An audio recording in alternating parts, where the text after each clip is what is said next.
নারী টি-20 বিশ্বকাপের সূচি প্রকাশ করেছে আইসিসি। আসছে অক্টোবরে ঢাকায় পর্দা উঠবে এবারের আসরের অনুষ্ঠানে। বিসিবি সভাপতি ও ক্রীড়ামন্ত্রী জানান, স্কুলের শিশুদের জন্য প্রয়োজনে নিজেদের অর্থায়নে নারী টি-20 বিশ্বকাপ দেখার ব্যবস্থা করবে বিসিবি।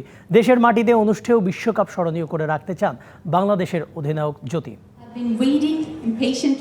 10 বছর পর আরও একটা নারী টি-20 বিশ্বকাপের আয়োজন করতে যাচ্ছে বাংলাদেশ। নারী টি-20 বিশ্বকাপের নবম আসরের এবারের ম্যাচগুলো হবে ঢাকা ও সিলেটে। 3রা অক্টোবর পর্দা উঠে শিরোপা নিষ্পত্তি হবে 20 অক্টোবর। রাজধানীর হোটেল সোনারগাঁওয়ে নারী বিশ্বকাপ সূচি প্রকাশ করা হলো আইসিসি ও বিসিবি কর্তাদের উপস্থিতিতে। এবারের আসরে স্বাগতিক বাংলাদেশ রয়েছে গ্রুপ বিতে। লাল সবুজের মেয়েদের প্রতিপক্ষ হিসেবে রয়েছে South Africa, England, West Indies ও বাছাই পর্বে উত্তীর্ণ একটা দল। বিশ্বকাপের ম্যাচ উপভোগ করার জন্য স্কুল শিক্ষার্থীদের জন্য আলাদা করে ভাববে বিসিবি, জানালেন বোর্ড প্রেসিডেন্ট। বোর্ড নিজের উদ্যোগে চেষ্টা করবে যে ওদেরকে মাঠে আনার জন্য। সেটার জন্য হয়তো যদি পেমেন্ট করতে হয় বোর্ড করবে, মানে ওদেরকে পে করতে হবে না, কিন্তু বিশ্বকাপের কোনো টিকিটই ফ্রি না।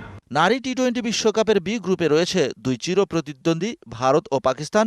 এছাড়াও অস্ট্রেলিয়া, নিউজিল্যান্ডের সাথে থাকবে বাছাই পর্ব থেকে সুযোগ পাওয়া আরেক দল। দেশের মাটিতে বিশ্বকাপ নিয়ে নিজের রোমাঞ্চের কথা জানালেন বাংলাদেশ অধিনায়ক নিগার সুলতানা জ্যোতি। আমরা অনেক বেশি বলবো যে এক্সাইটেড থেকে বলবো যে একটা টেনশনও কাজ করছে, কারণ হোম ক্রাউড থাকবে, সবাই চাইবে আমরা বেটার করি। যে গত 4টা ওয়ার্ল্ড কাপ খেলেছি, হয়তো বা এক্সেপ্ট 2014 ছাড়া আমরা কোনো ম্যাচ উইন করতে পারিনি। সো আমাদের ফোকাস প্রথমেই থাকবে যেন আমরা ম্যাচ উইন করতে পারি।